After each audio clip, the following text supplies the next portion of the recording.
Welcome back. We're here with a new live stream interview. It's the first one we've done in a handful of days. We've got, uh, I would say, a special guest here with us, Brendan Wellington. He's a new client. He's a linebacker. Brandon comes to us from the University of Washington.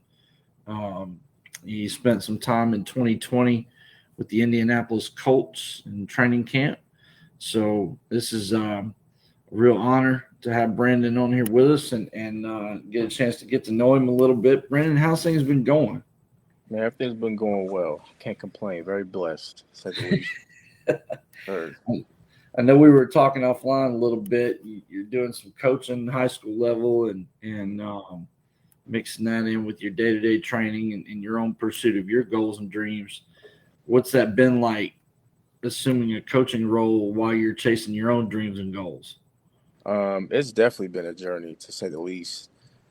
It's been a blessing within itself, just to be able to still be around football, just from a different side of it, but to continue to instill the same, uh, like I guess, preparation than I would as playing, but now from a coaching standpoint, watching film, breaking down film, making cut ups, but just being more detail oriented in it from a coaching side to break it down to high school kids who maybe don't understand the same terminology that I'm using on the fly, but just to break it down from in a minimal way, so it's easier for them to understand. So when they go out there, they don't really have to think; they can just play.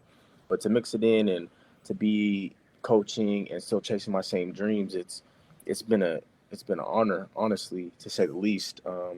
I'm actually coaching at the high school that I went to, Eastside Catholic in Sammamish, Washington, and they're trying to chase a goal that they have and winning state and winning their league and things of that nature. So to be able to chase what I'm chasing and wrap it up in coaching in the same, it's been a joy. It's been some at points in times it's hard to figure out a balance between the two, but after the first couple of weeks since I've been back, it's definitely been a routine now at this point. Just get up in the morning, make something to eat, then I go do my workouts, come home, probably have about an hour until practice. So I'll get ready, get my stuff ready for that, and then shoot up there, and then just knock out practice from there, and then come back, watch film, break it down, and kind of just repeat. What's it been like for you? I mean, I'm sure when the kids found out who you were and your background, what was their response to you being their coach? Especially with, I don't know, are you coaching linebackers or are you kind of with a Um, different I'm actually I'm actually coaching the secondary over there. So secondary? Okay. more specifically within their safety group, I'll help with the corners time to time and in certain situations if our DC wants to get more. Kind of depend on who we're playing week in and week out. But if we're facing a pass heavy team, then I'll take the secondary as a whole and we'll break it down and work with that. But their initial response when I first started coaching over there was just kind of like it was kind of just like a oh wow moment for them. A Yeah. lot of them they grew up around that high school, so they kind of understood the people that came before them in that sense. So a lot of them actually, I played with some of their older siblings, and Okay. they were at high school games, and they were the young kids that were coming up, looking up to me in high school and stuff and things like that. So their take on it was like, man, wow, like he's actually coming back to give back and to give us coaching and stuff like that. And at first, it's like, okay, I understand. Like you guys are trying to grasp the moment. I get it, but let's lock it in. Let's reel it in because we got things we got to get to. Like we can do that afterwards, but let's just lock in for the moment. Right. Right. That's normal though. I mean, the kids, they see somebody from the local area that's made it pretty big, Hmm. and you're a superstar to them. So for you to come back and give back, in a coaching form, that just that's a lot to process, and especially you spent time in the NFL. That's obviously every kid's dream, and here they are. They see you, and you're their coach, and so that's a pretty neat thing. What's it been like for you? On the coaching side of things, I know we talked a little bit offline about how when you go from being a player to a coach, you get those kind of like aha moments, like, oh, that's what they were trying to teach me way back when. Hmm. now that you're teaching it to them, you're kind of on the other side of that whole learning process, that teaching learning process. Have you had those moments where you kind of step back and be like, that's what they were trying to tell me way back then? And like, I know Definitely. you're a smart guy, and I'm sure football comes really easy to you, but I'm just curious because I have a lot of players a lot of times ask me about what it's like when they go from coaching, from Hmm. playing to coaching and having those moments. And so talk a little bit about that if you've had any of those kind of moments. I've definitely had some like eye-opening moments and stuff like that, situations that are similar to what you're describing, and that just comes from just like you said, being on the other side and actually understanding, like, for example, coverage wise, I would always be more so honed in on just like the linebackers and what the linebackers had to do. But being on the outside looking in or the coaching side looking in, it's like, okay, now we have to look at it as a whole. We're taking the whole thing down. Now we're going to have to break it all the way down. And that was just like an eye opening experience for me because it's like it helped me develop my game and it helped me develop my process of thinking. Like, okay, now if I know all these other aspects of what's going to do, it's actually just going to help me play faster. And Yeah. at the time, like when in my college days, it was just like, okay, yeah, I could understand what everybody else is doing, but it just seemed like so much at the time. But in that instance, it really wasn't. So to be able to be on the other side and actually have that moment where it's like, oh, this is why my coach is trying to tell me to learn all these other things because it will allow me to play a lot faster and I won't have to think as much. So that has definitely been one of the big ones, and just to pass that down to these kids at this age, and it it's a blessing because now they don't have to wait until they're at that level to actually go through that to experience it. To learn this now and at a younger age, at an earlier stage in their life, is big for them. It's definitely giving them a foot up on the competition. So when they get to that point in time, they're able to process things quick. They don't really have to sit there and think and understand. They can just react and play. Yeah. What's been the most memorable moment so far for you, coaching wise? Memorable moment so far for me, coaching wise, is probably honestly within this senior group that is getting ready to leave after this year, kind of just to experience their growth and more specifically the secondary. I worked a lot hands on with them and just seeing them grow as players and watching their fundamentals grow and their confidence has been big. A couple of them, I want to say, actually, our whole starting secondary, they all have D1 offers currently. So that's just been a big blessing too, just watching them receive their offers and kind of just giving them another sense of confidence and all the hard work that they put in just to see that it pays off and to actually trust what they're saying and trust in me and actually put their trust in me to believe that what they're going to do off the field is actually what's going to help propel them when time comes to play. So that's definitely been a big blessing for me to witness them and watch their growth come from little baby freshmen and sophomores to now seniors. So that's definitely been one of my biggest joys that I've experienced so far while coaching. Talk about let's kind of take a step back for a minute. Talk about where you played your high school ball at, Uh, and then let's kind of get into your journey with college and how you ended up with spend some time with the Colts. Let's kind of step back and let everybody kind of catch up as far as your story is concerned.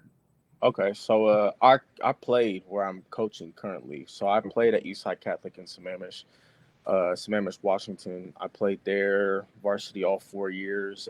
Actually, my whole freshman year, I was a running back. Um, I had good success there, and that's kind of like where it kind of just picked up from there, where I started to gain notoriety from colleges. Was blessed and fortunate enough to where our high school would go to the Oregon State football camp for like a team camp, and that also helped my recruiting process.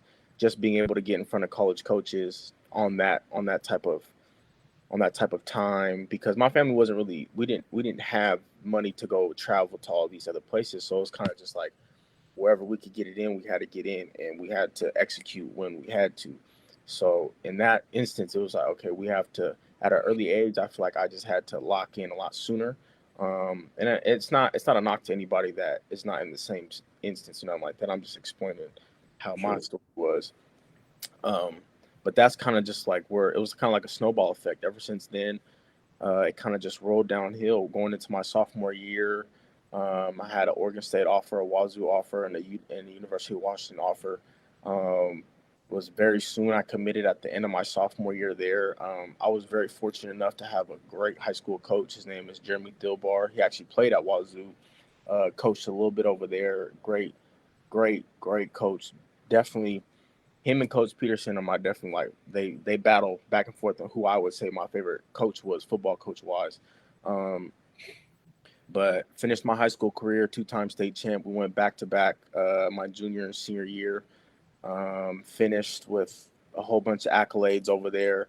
Kind of played all over the field. Honestly, it was running back, wide receiver. On defense, I played linebacker, safety, nickel, corner in situations. Played return man as well in the kicking game.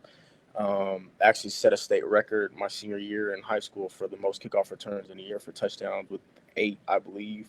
Um, and from there, kind of just was able to propel that into college in a sense. So committed to UW the end of my sophomore year, going into my junior year, and ever since then, it was went to UW, played my special teams my freshman year, and then slowly grew into a role my sophomore year, just kind of getting comfortable. That was like the first time I actually truly played in the box, was at UW. My freshman year on campus was like my first time I was ever truly in the box. So it was a whole different world compared to what I'm used to. I'm used to just bouncing around, playing everywhere, but to actually just be in one specific position was definitely different.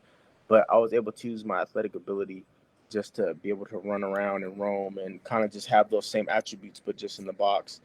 Freshman year played special teams. Was actually that freshman year was it was crazy. Just the things that I experienced that year in terms of team, in terms of places that we traveled, things of that nature. That was my freshman year at University of Washington. That 2016, 2017 team was probably the most talented team I've ever played on, top to bottom. We had NFL talent over the field. That was the year that we went to the college football playoffs. We played Alabama that first round. Unfortunately, we lost. But just to experience that and to take into account what it took to be a successful team of that nature was definitely a huge blessing. So transitioning from there, we went to our sophomore year, developed more of a role playing, playing at will this whole time. We'll get playing time, and actually at the end of my sophomore year, I had tore my ACL on a non-contact injury, just running down on punch, trying to plant and go a different way, and it just one of those things where it kind of just happens. Like there wasn't no gruesome knee injury. It was just I fully tore my ACL and my MCL. It was in the Apple Cup of my sophomore year, so missed the bowl game that year. Sat out the first, I want to say 5 or 6 or so games going into my junior year. But really, that whole transition of going from playing and developing that role and getting that confidence, and then boom, hitting a what some people can call like a career-ending injury in some instances, was Yep. definitely in the moment it hit hard because I didn't want to believe it. But once I grew past that, once I had my surgery, it was like, okay, we can't feel sorry for ourselves. Like we have to put in a plan. All right, what's our next step? How are we going to get out of here? What's our plan of attack here? So really just attacked recovery and PT strong, and rehab and all that stuff my whole junior year, the off season, and then going into those first 5 games was like, okay, starting to run now. We go into contact practices and stuff like that, and just kind of building my confidence from then on. And when I came back from my junior year, was sprinkled in a couple of games here and there, and then by that second or third game, I believe, of that year, I was starting. Was fortunate enough to start the last 3 games of that season, playing in starting in the Apple Cup, starting in our Pac-12 championship game, which we won, and starting in the Rose Bowl was definitely a big one. So all those things were kind of just big confidence builders for sure. And then kind of just going into my senior year was a bigger switch because they had moved me to Mike going into my senior year, and it was a lot more different. It was a lot different than playing Will at the time. And this is like kind of circling back to when you asked if there was any eye-opening moments compared to being on the coach side, the player side. This was definitely like Mhm. something that I kind of related it to because it was being like playing Mike was more so. I just thought there was just so much more responsibility to it, but just being able to just sit back and kind of put my pride aside on that instance, if I could have did this at this age, it would have been a lot more beneficial for me in the long run to just, okay, we're not playing Will no more. Like we have to just push past that. That's in the past. Now we have to transition to this new role that we're developed. And I feel like if I would have did that then and there, then it could have helped me in my career path along the way. But I mean, things happen for a reason. We learn from our mistakes, and that's kind of what we did. That's kind of what I did there. So my senior year was kind of just like a plateau year. Like it really wasn't nothing too exponential, but it wasn't nothing terrible as well. It was kind of just the same plane along the way.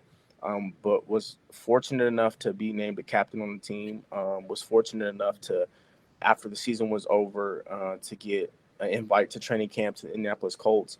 And unfortunately, that year was just a chaotic year. I feel like for everybody. This was 2020. This was COVID.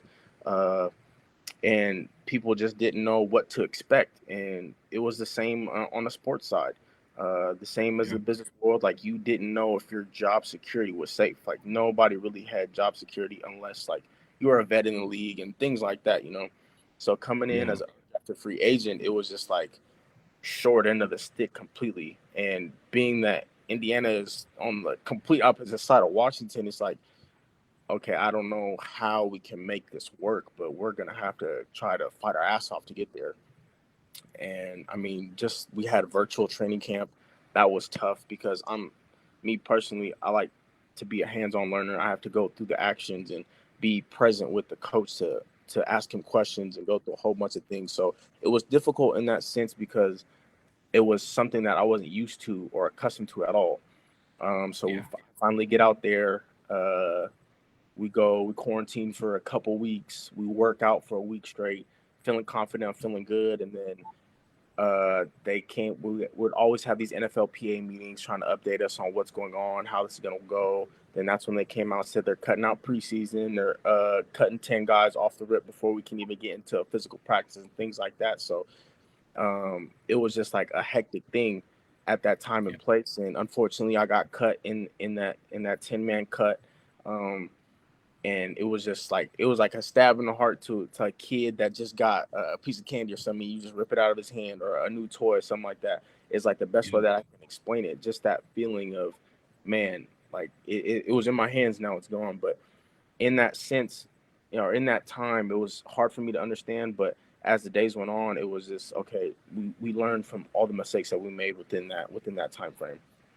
And even now, I'm still learning. I'm still putting into play and perspective that, okay, God did everything for a reason. I'm personally a big believer in God. My faith is in the Most High all the time. So it's allowed me to definitely deepen my relationship with Him and trust Him that, okay, maybe at this time and place I was not ready, and to look back and see where everything was aligned at, I can say and like it just played out how it was supposed to.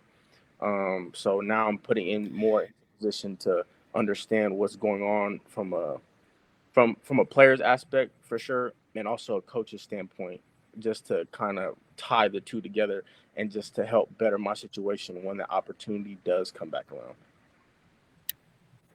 Yeah, at 44, I've gone through a lot of moments in life, and I think that a lot of times in life, I've tried to force things to happen and tried to make things happen and tried to push to have that perfect life, that perfect career, perfect salary, perfect marriage, perfect, just everything, that picture perfect. And you're right. Like a lot of times you just have to have faith and let the man upstairs do what he's going to do on his time instead of trying to rush it. And I learned as I've gotten older, the more you rush things and the more you try to force it, the more you screw up, the more you fail at what you try to do. So I've had to learn that lesson, to try to, times I start stressing or worrying about things or kind of pressing in my head, and I'm like, you just got to kind of sit back and trust and let it happen what's going to happen, and so that's a hard lesson for people to learn. I mean, even as you get older, it's a hard lesson to learn. So definitely talk about talk about what made you choose Washington. Just out of curiosity, was there a specific reason? Man, it was crazy. Uh, just I was all like before, so it was end of my sophomore year, going into my junior years when I committed, like when I actually committed. Um, Prior to that's when they were going through a coaching staff change. When they had offered me, Sark was there, and Coach Pete and them, they weren't there yet when I had received the offer from UW. But I did have an offer from Boise when they were there, so they had good relationships with the high school coach that I was under playing under at the time, and so we would always be in contact through them while they were at Boise. So when they made that transition to come to UW, it was more accessible. I was more accessible for them to be around and stuff and things like that. So when me and my family had went over there to meet them, and just off of the first time we met them, it was great vibes, family vibe, family oriented, and things like that.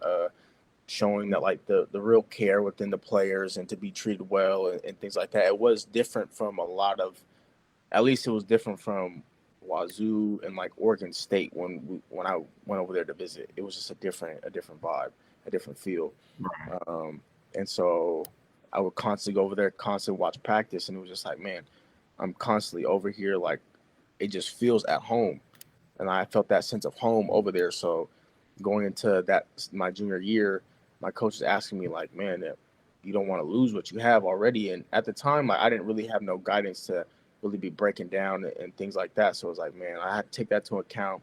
I was talking with my parents, and it was like, I mean, if you feel it in your heart that that's where you're gonna go, you might as well just make it do right now. And so I remember we had Yeah. went over there and committed in person, and they were all ecstatic and things like that. So it was definitely a relief off my shoulders to just get that over with and done with. But there was definitely a couple other teams later on that definitely made a strong pitch that almost uh, changed my changed my decision for sure. I know UCLA came on late um, after my junior year, and TCU was making a push going into my senior year, a strong push. I actually took an unofficial out there to TCU, and it was that was a tough one to swing away from. I'm not gonna lie to you. I definitely think if I would have took a trip to UCLA, I probably would have decommitted and reopened my decision making again. But I can honestly say I'm not disappointed in the decision that I made to go over there. Yeah. Just with the bonds that I've made, the the things that I've learned, um, experiences that I've had, I don't think I would have got that anywhere else. So Yeah. yeah. What would you? I'm sure you maybe have had this discussion already with some of your current players that you coach, but what would you say to anybody that sees this that maybe has kids that are getting ready to be recruited? Mhm. What would you say to them as far as that whole process of making a decision and going through the process with the visits and just really evaluating programs? You're obviously younger and you're not too far behind the whole NIL deal and Mhm. transfer portal, not all the madness and nonsense going on there. But For how, sure. what would you say to young men right now, not just your own players, but just people in general Man, regarding the recruiting process and how to go about handling that? I would say this. I would say really build a relationship with your position coach, Mhm. potential position coach, wherever you're going. Meet them and really have a sit down. If most of your exchanges with the head coach, go and find whoever the position coach is and really break him down and ask him a bunch of questions. Who he is as a man, how's his family life, what is that interaction like, and kind of just try to be around him as much as you can to understand like how he is as a person, because I mean, you'll see your head coach around for sure, but you're going to be spending majority of the time with your position coach. You'll be watching Right. film with them at practice and things like that. Uh, and I would say the strength staff as well. As college athletes, you're going to be spending 90% of your time with the strength and conditioning staff. So sitting down with them, asking them about their workout programs and how the offseason is ran, and just kind of understand them as a player. If they're, I mean, as a person, really, if how they act towards players, and asking the current players that are there, asking them like, okay, what's like, how does this person act, like da da da da da da, da, and just learning the ins and outs of like what's actually going on behind the surface level of all the glitz and glamour when you show up. Because as a high recruit, I mean, they're gonna give you all the smoke and mirrors. You know, like they're gonna throw all their stops and bring the best cars and the best picture guys and whatever the case is. All the candy when you come to your official visits on your bed, and all probably have some cheerleaders welcoming you into the, but those are all just smoke and mirrors of what's actually getting played and portrayed as to what's really going on. So anything like that, I would say, really, for anybody young coming into the game, is really just sit down, and it's hard because it's always in your face, all the good things that are happening. But the more you can really look past that and understand what's going on behind the scenes will help. And definitely with NILs now is definitely a bigger, is something that definitely gets put into play for sure. Because coming out of high school, fresh, making 50,000, 40,000 a year, when you could possibly not come from anything, is definitely, oh yeah, I'm gonna go lean towards this. And I mean, I don't know, I can't speak for all kids. I don't know what their financial situation is at home, if and so I understand it. If you're going and it's to help your family 100%, whatever it is to help what you believe and what your cause is. But I will say this: like a lot of times, all money is not good money, and Yeah. it could lead you down a different road, a different path. So I'm not saying all organization and programs are like that, but just to, if you can find an organization that hits all those qualities or whatever you believe in, your morals and beliefs, I think that's definitely where your best fit is. It's not always where the most money's at, but just what will help you in the long run. You know, and you're right about that. I think the first example I think about that is with Deion Sanders' son Shadur. Mm-hmm. Um, yeah, he's a big time athlete, and I'm not saying he doesn't need to capitalize on his brand and the Sanders name and all those things, but he got all this NIL money and he went out and bought a Rolls Royce or whatever, Mm-hmm. and like he doesn't have a real good game, and then Tom Brady's like, "Why do you need a Rolls Royce?" Because he looks up to Tom Brady, and so they talk all the time. And I think there was a piece on YouTube about where Tom, reached out to him and was like, "Why? Why do you need that?" And so I think the NIL can be kind of like the wild, wild west in a way that some kids can get carried away with that and lose focus of the mission as far as being an athlete and pushing towards that next level, And so I know you didn't necessarily get to go through that, but I know you're not far behind Mm-hmm. that change of college football. So I was just kind of curious as to what you would tell young athletes, about your experiences with the recruiting process and what they should keep in mind as they get to, start to deal with that.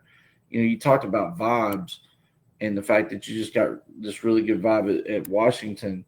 How important is that to an athlete when it comes to that recruitment side of things, as far as just really feeling comfortable and feel like, okay, this is where I fit, this is where I belong, versus going somewhere and you don't necessarily get that vibe, and then you become one of those kids that bounces to two, three, four different schools, Oh no, never yeah. really settle in, never have much of a resume.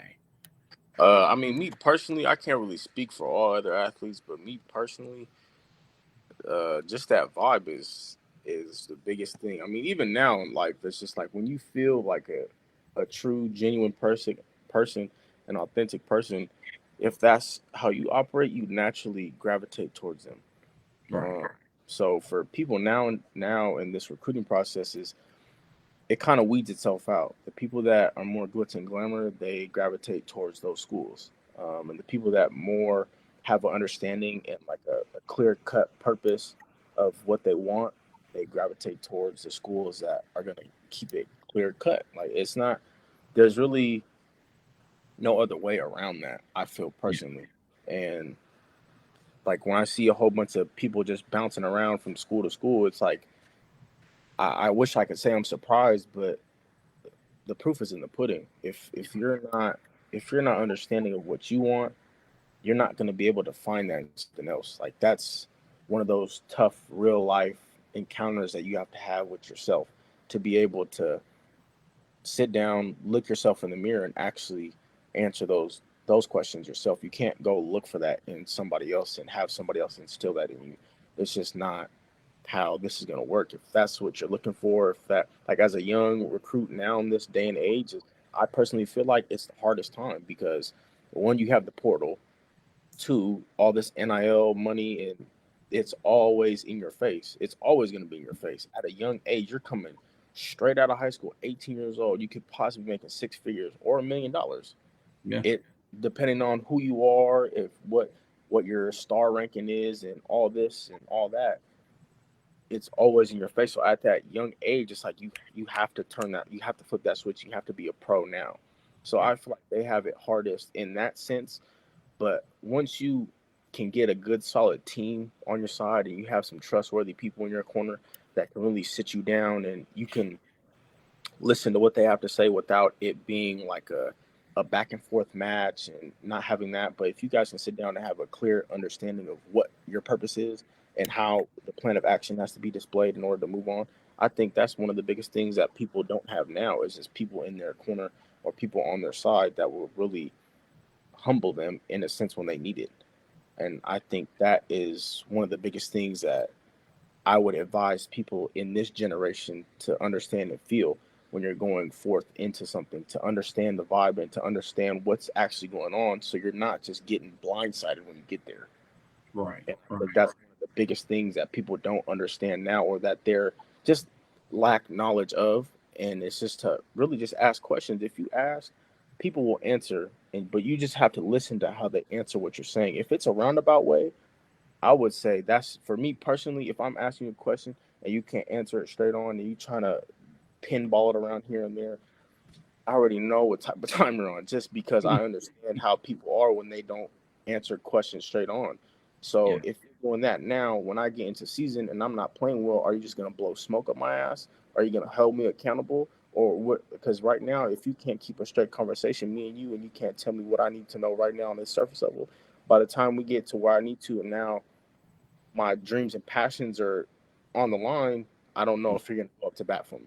So me personally, I would just say understand that vibe. Sometimes if you feel like, oh, this coach is too hard, sometimes those coaches really aren't the hardest. They're just that's just how they are. So they're gonna be clear cut with you. And a lot of times a lot of players need that. Yeah. Yeah. Yeah. That's true. Let's switch gears real quick. Talk about you chasing your own dreams. You're trying to open the NFL door again. Hmm. What's your training schedule like? Walk us through a week with Brandon, and what's your routine, your off season conditioning program? Is it 4 days, 5 days, 7 days? Talk to us a little bit about nutrition, speed and agility. What are you really focusing on right now? What do you feel is the biggest thing that you need to focus on to reopen that door again? That maybe wasn't up to par, wasn't really where you felt it should be the last time you were in that door. Right now, one of my main focus is just power and explosion. Um, I really don't try to get too deep in like the strength aspect of it and just trying to lift as heavy as I can, but just having heavy weight but moving it at a faster pace, at a Mhm. faster rate. So I had when I was in Finland, I had had an encounter with a trainer out there who was a great dude. His name's Dana. And he was just very passionate about what he does and how what like the science is behind like sports lifting and stuff like that. So we had a great conversation over there. He actually gave a great program, and I'm still doing it while I'm over here. We have a couple tweaks here and there, but definitely in this season that I'm in right now, it's just focusing on power and explosion, being able to move, being able to get in and out of being able to get in and out of my breaks more efficiently. Being able like helping with my breathing is like one of the biggest things that I'm personally focusing on. Recent discovery within just how I operate and just watching things and reading things. It's like if you can't breathe, it's gonna be hard for you, no Yeah. matter what it is. Like if you're just walking, if whatever it is, it's going to be hard for you to do. So focusing on my breathing and when those situations come that I can just control my breathing from my gut, slowing my heart rate down when I need to. So it'll help me process things a lot faster, and it's calmer. But if you notice, when you get into situations and you're fatigued, a lot of times you lose what your fundamentals are. You're just trying to do it just to get over it. So in this season, I've been focusing more on my breathing, my power, my explosion. I train 5 days throughout the week. So on Monday and Tuesday, I'm in the gym. On Wednesdays, I'm gonna be on the field. Thursdays and Fridays, I'm back in the gym, and then on Saturdays, 6 days a week. Saturdays, I'm back on the field again, and I'm going through all my field work. I'm going through my hook drops, my middle run throughs. I'm working on my flats. I'm working on my run reads. I'm working on my pass rush, my hands, my hips. Sprinkled in throughout those weekdays, and on Wednesdays is more like body function movement. So even before I work out, I'm gonna get a dynamic warm up in. I'm gonna start with my core, engage my core, work on my hips, fire up my glutes, and from there on, now we're just gonna move forward and go into our weights. And now we're gonna incorporate a couple Olympic lifts in those, just keep bodily functions and stuff like that. Within this coming up week, though, I'm gonna be trying to sprinkle in more like yoga and things like that, just be more functional, not so much like of the hoorah, like typical off season, like banging weights and stuff like that. I mean, for some people, hey, different stroke, different folk. Like Yeah. whatever you got to do to get right, and whatever works for you is works for you. But me personally, I've come to discover that just being able to move efficiently with my own body weight, mastering my body weight, now I can add more to that. Now going forward is going to help me. I just feel a lot more explosive. I feel a lot more comfortable where I can move and just more confident in everything that I'm doing. Yeah. Yeah, exactly. I mean, I think sometimes football players can get a little carried away with the whole lifting weight, program, For and sure. sometimes they can get too big, and then they can't Mm-hmm. really move, like you talked about, being functional and being able to move, fluently and being able to do the things you're asked to do. And as a linebacker, you're asked to drop in coverage, and you're asked to slide and scrape, and so there's a lot of hip opening and movement, as far as that's concerned. So yeah, I think that you know I don't think you need to necessarily go overboard with the lifting and trying to bulk up and things like that. I think it's just more of like you said, being able to move fluently and within your own body weight. And so what are you doing nutrition wise right now? Are you on any kind of routines, cutting weight, adding muscle, cutting fat? Like, or is there any kind of cycle you're in right now? Right now, I'm kind of just cutting out all like a whole bunch of fatty food. So I guess you could say it's in like a cutting stage. I really stay away from my main source of like eggs and stuff like that. I'll go egg whites to replace that. My meats, chicken. Uh, I'll have a steak occasionally for sure. Like at most twice a week is what I'll eat a steak. A nice New York strip for sure. It's definitely hard to beat. Yep. Uh, but mainly just regular, just chicken. My veggies, any source, any come from broccoli, green beans. I'll go some rice, black beans sprinkled in for sure. Outside of that, it's kind of just that same repeat process of either chicken breast, chicken wings, whatever, or salmon. Honestly, is my biggest source of protein on that side. So in terms of that, yeah, pretty much. I don't eat junk food. No chips, candy. I don't enjoy candy. Uh, Really, you yeah, putting yourself that far I don't into really. that I routine that honestly you eat? don't like. If like maybe if I go to like a gas station or something like that, and I'm extremely starving and I need like a fast source of something, I'll get a Snickers bar at most. Like that's what I'll eat. But outside of that, like I don't really enjoy candy too much. Right.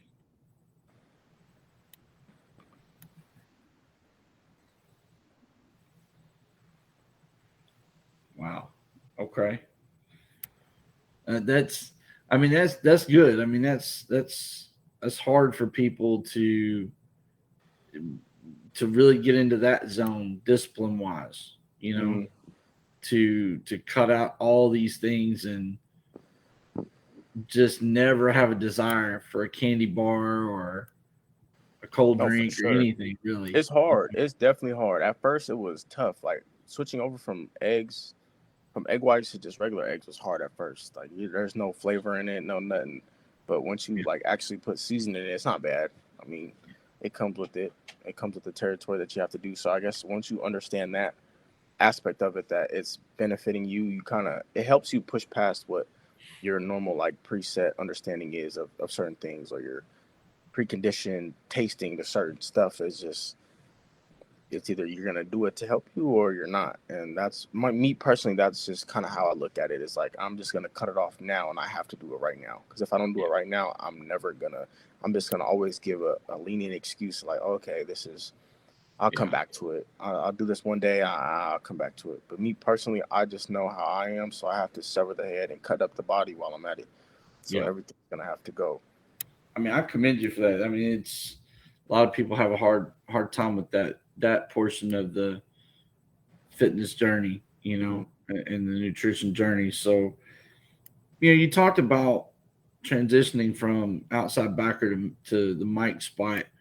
Eh, How how much of a transition was that for you, as far as now you're the quarterback of the defense? You're having to call the defense, you're having to set people. You got to know where everybody's supposed to be, what everybody's supposed to be doing. Mm-hmm. You can't just really worry about just you. You got to worry about everybody now. What was that like for you, being put in the Honestly, at driver's first seat? it was rough. I'm not gonna lie, it was really rough because I'm used to playing outside the box. I'm not used to engaging with linemen. Like I'm Yeah. not used to none of that, and just coming over and playing inside the box at even just at will. When I first started at UW, it was just a different world. Like I I felt like I was personally taking on blocks fine, but when you watch the film, it's like, what am I doing? Like I'm way too high, outside of my base and stuff like that. So Taking too long to just disengage and get right, away from taking way them. too long. I'm trying to post and read it way too long where I can just get off the block and just go. Yeah. But that transition to understand it from Mike and just to understand the game more, and it was a big transition at first. Now I just got used to playing Will. I just got used to playing inside the box. It's like, okay, now you're gonna jump over here, Mike, and it's like, oh shit, I'm not catching a break. But when I'm in it, it was just like, okay, to understand what you have to do, you have to understand what everybody in front of you is doing first and Mm-hmm. foremost. So that Yep. was a big thing. Understanding where the front had to go, how to set it, kind of really in a way understanding my personnel, if I can shoot a gap on certain situations, if I have this three tech in front of me, how does he like to play it? How can we work together to Yep. benefit one another is one of the biggest things. So that transition was rough at first, but just to understand it, it was kind of like a grooming sense. I mean, it's like like you said, you're the quarterback of the defense. You're going to be calling exactly how you got to call it. And at the time, I didn't really understand.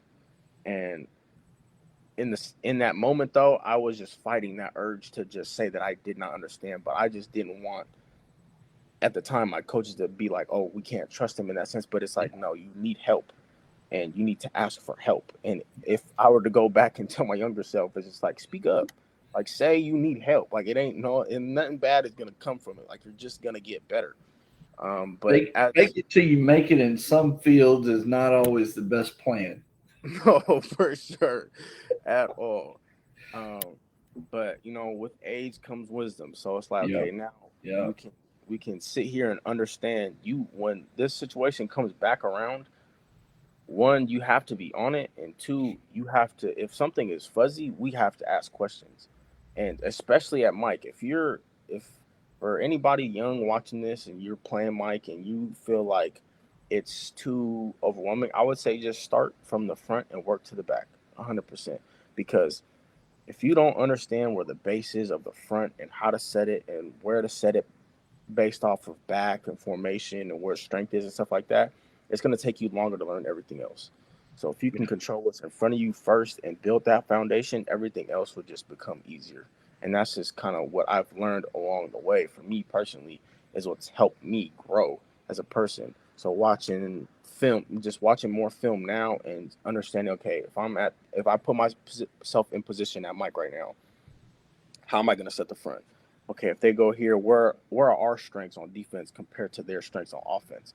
and things Right. like that, breaking down film in a different sense like that. And kind of like where it wraps back into me being a coach now is just understanding more how to play chess with the offense instead of just lining up and being, oh, let's just go make tackle and hoorah and just Yeah. kind of having that type of mentality, but being more of a quarterback on defense and playing offense on defense has definitely been something that's been beneficial for me. So once I understood that, and once I understood like that concept of it and it clicked, it's kind of just, I'm not gonna say smooth sailing, but it's been a lot more it's just been a lot this has been smoother when I'm in there and I can play and I can flow. It's like, okay, now we know where we're going and I can play a lot faster instead of being hesitant and not really knowing where I want to go and just having flashes and stuff like that. It's like more of a consistent basis. Like we know what we're gonna get week in and week out, and it's clear cut. Yeah, it is. It's a lot at first for anybody in the middle linebacker spot. I remember, I mean, even years ago when I got put there in high school and I was a freshman and having to go against all these big seniors in 6'3", 6'4", 6'6", and having to learn how to move the defense around and how to read and react and Mm-hmm. learn how to, I'm not as big as them, so how do how do I attack them and be able to move around and make plays? And it's a lot. I mean, your head can be spinning for a little bit, and there's all these different offensive formations you've got to be ready for, and two, you got to learn how to make the checks too, because sometimes you can't look over at the coach. There's not enough time to look to the sideline and get a check call. You just got to kind of know, and you got to be able to check on your own and move people, and then go and explain to the coach why you did what you did. So, Thanks. it's not an easy position to play at. It takes a guy that's real smart, a guy that's willing to study film all the time. Um, it's somebody that's got to play, extremely tough and physical. You got to understand you're going to get banged around. It's going to be pinball a little bit, because you're going to take those linemen on. You can't get around them. You got to take them on and go make Literally. plays. So, Mm-hmm. you especially in like a 3-4, where you don't have so many D linemen in front of you, you're not covered up completely. So now you really got to take on linemen, Mm-hmm. and you got to be a physical linebacker at that point in time. So, yeah, I mean, I was curious to hear your take on that. Going from the outside to the inside, Mm-hmm. what that whole adjustment was like. What was it like as far as pass coverage? And in the outside, you're more hook curl and things like that, and Mm-hmm. now on the inside, you're just dropping straight back. You don't really have so much area to really cover, Yeah. so to speak. I mean, coverage wise, it's not too bad. I feel like the most responsibility you would have in terms of getting depth in your job is if you're in the Tampa 2 defense or a regular 2 Oh high yeah, defense. Worried about the number 3 running up the seam, 2 by 2, just stretching it, understanding where speed is, understanding where they like to go. I mean, a lot of times teams have tendencies earlier downs within their first 9 plays, a couple hitches, a couple spot routes. And I feel like for me personally, that's just like where I can take advantage of and being able to understand like that's where they're going to come to when they get into certain situations and certain formations in a way I can bait them into it. Whether we're in a regular cover 3 or even just a quarters look where I can lock on 3 if they give us a certain set, if they give us a certain read, I can tell our flat player we're just going to lock it here, knowing what's going to come already. Giving me a trick safety on the backside so I can jump it and come downhill and play fast and be able to react. There's definitely another big one. Um, I just think that when it gets to certain situations and certain down and distance is more so where I can display where my coverage abilities are. Third and medium, we can play screen downs. It kind of just depends on what team we're playing and what their identity is. sure. Their strength is they like to go a whole lot of cheese routes underneath the dig behind. We can just regular go cover 3 and just sink and wait for the quarterback to throw us a ball. And really, that's kind of how it plays out sometimes. A lot of quarterbacks will just throw it to you with you just dropping there because a lot of it's anticipation, it's timing routes. They're hoping on you to bite the cheese underneath.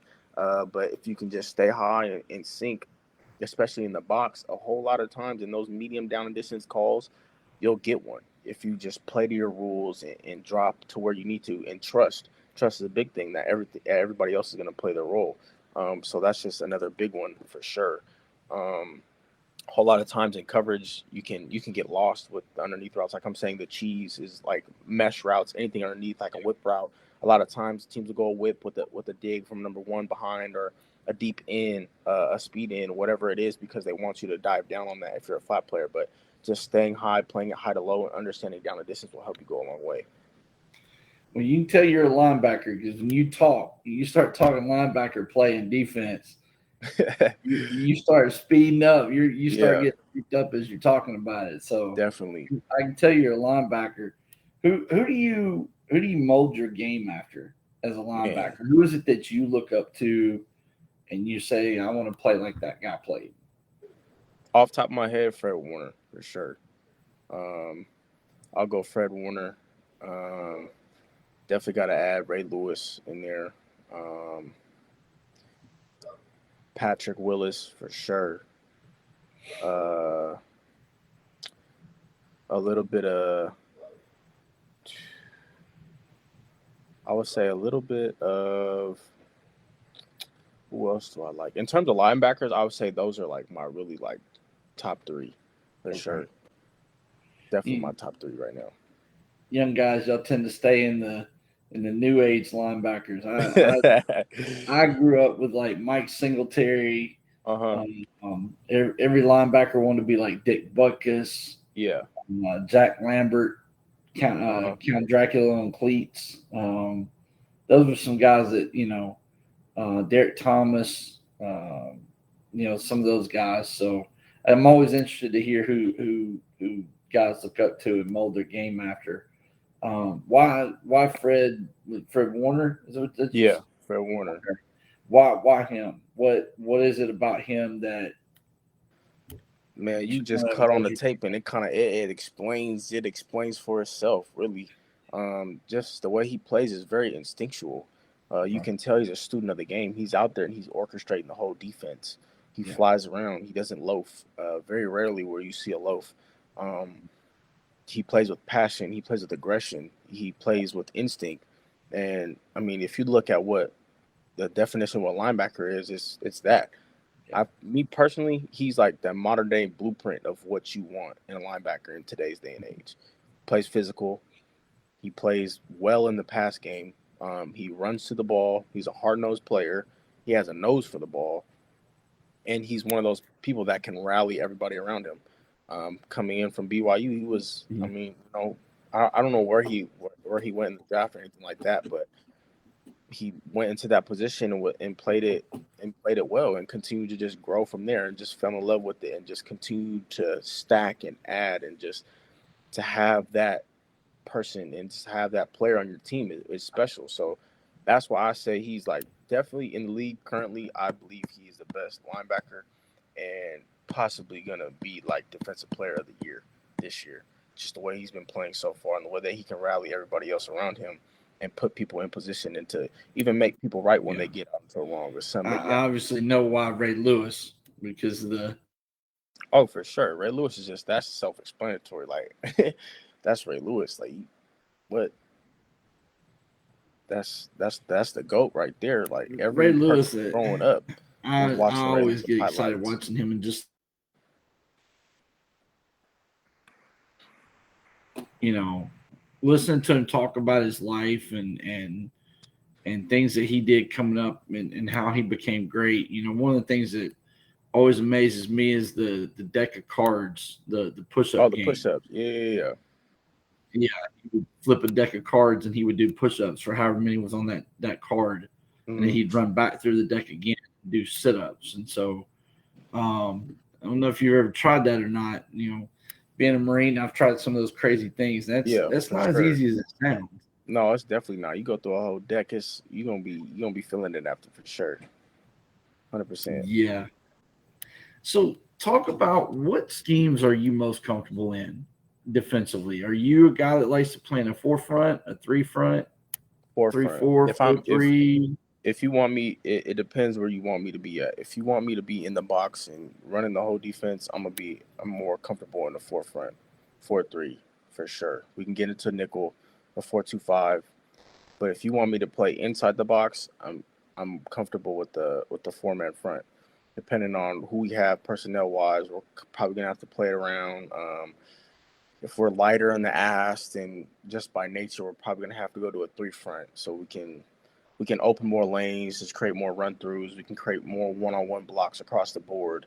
But if we have bigger bodies in our interior line, then a 4 front to me just makes the most sense. We can allow the 2 interiors to take on a double team. We can still create more lanes to run through.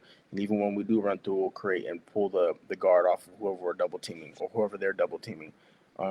It just allows me to play a lot faster in the run game with the 4-man front. It's harder in a 3-man front, uh, just because you don't really have that many base blocks per se. Uh, but yeah, I preferably would like to play in a 4-man front.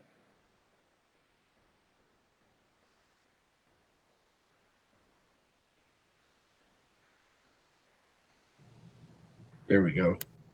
Sorry about that. It froze up on me just a second. I was Go ahead. Go ahead and carry on with what you were saying. Yeah, no, I was just saying, like, I preferably like to play in a 4-man front. 3-man front is okay, but it kind of just depends on what our personnel is. If we have bigger trunks on the inside, then definitely we need to be running a 4-man front. We can pull double teams. We'll set the back away if he's offset. We'll set the front or 3 tech away from him if they like to run a lot of Vegas or Reno and stuff like that, so we can have a run through on the backside. If it's there, we'll take it. But if we depend on personnel, if we're lighter in the ass, then it's just like we're gonna have to play on edges. We're probably gonna have to go to a 3-man front, um, and create a lot more one-on-ones that way, so we can all be more successful across the board. But all in all, I would definitely like to be more. I'm more comfortable in the 4-man front for sure. Okay. Real quick, what's your goals after football? What's your plans after the final game's been played? Cleats Uh-huh. are hung up for the final time. Where does Brandon go next? What's Coaching for sure. Coaching. Dream is to a position coach, maybe grow into a head coach role at the college level for sure. But a position coach in college is definitely one of my joys, that I would like to have later on when it's all said and done and those cleats are hung up for good and playing is not an option anymore. I'm out of that. Definitely college coaching. nice? Very nice. I think you'll do an amazing job at that. I can just tell the passion and intensity you talk about the game with, and you'll do a great job with that. Um, I don't want to keep you. We're right at about that hour mark. I told you we try to keep it right at an hour, but talking to a linebacker and being a linebacker coach has been real fun. We're just kind of flying through some things. Yeah. Um, Kind of on the lighter side of the conversation, looking at the college football season so far, how do you feel about your alma mater? Man, come What they're on, come doing? on, man. We're gonna be in the college football playoffs. I honestly think if we were to re-rank the teams, I would honestly go Michigan at 1. I would put UW at 2, Georgia at 3, and Ohio State at 4. I don't know about Georgia at 3. They're not. They're not the That's same why I Georgia said they've 3. I been. don't believe they're number 1, to be honest. No, they're not. They're not the same program they were 2 years ago or even last year. Oh, no, And no. that's good for us over here in the orange and white country. We're happy. We're getting ready to catch them slipping here in a couple of weeks. So we're gonna see. Like I said, the SEC game gonna play out a lot. So I don't know how that's gonna go, but I definitely like our chances in the run this year, depending on where rankings go and how everything plays out. So I'm excited to see, man. We just had a big home game win against Oregon. That was definitely a big one. Great performance by quarterback Michael Did Penix. you go? Did you get on the sideline for that one? No, I did not, man. They didn't. They let all their tickets go like that previous week. I hit them up a week prior to the game on their bye weekend. They was telling me they had no more tickets. I'm like, that's crazy. You don't get sideline passes?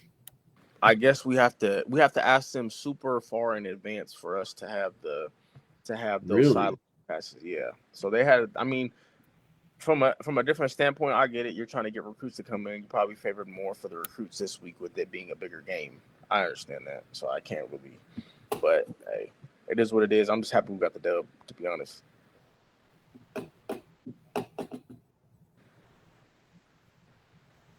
Yeah. I figured you would have been on the sidelines for that one. No, I was I How was do you at feel home. about? Huh? where it's comfortable. Yeah, You were for at home sure. watching it where it was comfortable. For sure, man, for sure. So how do you feel about the Pac-12 in general? I mean, you guys are kind of lighting up the college football world with QB play all of a sudden. Well, the thing is, Pac-12's always had like good quarterbacks. It's just we never had the limelight to display it. Honestly, like Yeah. that's really the gist of it. Is just that. Like we had Herbert. We had who else did we have? We had Dorian Thompson this last year that was over here. Um, but this year especially, I mean, it's kind of just groomed itself. Even last year, me personally, uh, I personally believe Penix should have won it last year. Maybe that's a little biased, but that's just what my belief is. If you go down the list of the games that he's played and the throws that he's made in critical situations, if you were to look at what you want as the best player in college football, in my eyes, that's what it is. You want somebody that's going to deliver when the game is on the line. You're going to want somebody to stand in pressure and make those throws when you need to make those throws. So me personally, that's who I would want to win the Heisman last year and definitely this year. Like, I definitely think the way he played this previous week and the way he will continue to play, I believe he's going to win it. But as far as You Pac-12 know the quarterback play, for sure, we definitely are putting it more so on the map now. I don't know if it's just because we're getting more attention that the conference is folding or what. Like I don't know what it is, but I mean I'm happy for him. I was kind of thinking it was, you guys have got an SEC QB out there now that's kind of putting the Pac-12 on the spot now. You Who? got Bo Nix out there bringing that SEC tradition Man, to the West Coast. man, don't do that. Don't do that. Don't do that. I'm glad to see him succeeding. I mean, he's had kind of a hard road. His dad played college ball at Auburn, and it didn't really work out for him, and he's Mhm. had to bounce around a little bit. So I'm glad to see him find some success. I mean, For sure, and man. Happy for him. with the headaches and things, the up and downs that he's been through, I guess it's nice to go out there and be over there, with Oregon and get to wear all the fancy uniforms and all the different helmets and cleats and Hmm. kind of have some different atmosphere and different resources, I guess, available to him. It's always nice when Uncle Phil pays for everything. For sure. Every time. So, do you have any green in your closet? I mean, you stay away from green stuff since you're from This New. last week I stayed away from green. I ain't touched no green, man. I was gonna put on my green hoodie. I ain't put it on. Actually, before the game, I had on some green socks. I took it off. To be honest, some green Nike socks. Took it off. Real story was at the game. I had some green and yellow Yeah, Skittles. I was you popping them. can't I do popped that them when in the my home mouth. team's playing now. Listen, I had the green and yellow You Skittles. I popped definitely them in can't my do mouth. I that when the realized it home was green and team's yellow. I had to spit playing. them out. I had to I spit them always make sure when Tennessee plays, like I can wear whatever during the day, but when it goes out. game time, that orange has got to come out of the closet. So you got Definitely. to get prepared. But listen, it's been a pleasure. It's been an honor. I kept you right at an hour. I won't keep you more. I know you got things to do, but thank you very much for taking time to do this. No, I I really appreciate it. appreciate it, and we'll get this on your profile, and I'll be reaching out to you tomorrow, checking in with you, let you know who I've started reaching out to and talking to, and different things, and so kind of really get you in the loop of what I've got going NFL wise, CFL wise, talking to some of those people and try to get that door to open up pretty quickly. Yep, sounds good. Appreciate it. All right, Brandon, thank you so much. I really appreciate everything. You want to on the way out, you want to let everybody know how to find you on social media, what platforms you're on, how to communicate with you. I know that's not a big NFL thing, but we just kind I of do that at mean, the end. yeah, I guess on Instagram. Follow me on Instagram. Bewell13 underscore. And just stay updated there, I guess, and follow along Yeah, the journey. I know that's not a big NFL CFL thing, so it's just Mhm. something we always do at the end of the interviews. I figured I'd at least give you the chance to do that if you wanted to do that. So, Yeah, appreciate it though. All right, not a problem. Listen, thank you so much. Thank you to everybody that watched. Anybody that had a chance to tune in, I really appreciate it. And we're gonna go ahead and close out. Let Brandon get out of here. He's got things to do. Go coach up some kids today, and we'll let him get out of here. So we look forward to seeing you again on another live stream interview. Yes, Thanks sir. again, Appreciate you, everybody. bots. Have a good day, and everybody have a good week. And we'll see you soon. All right, that is it.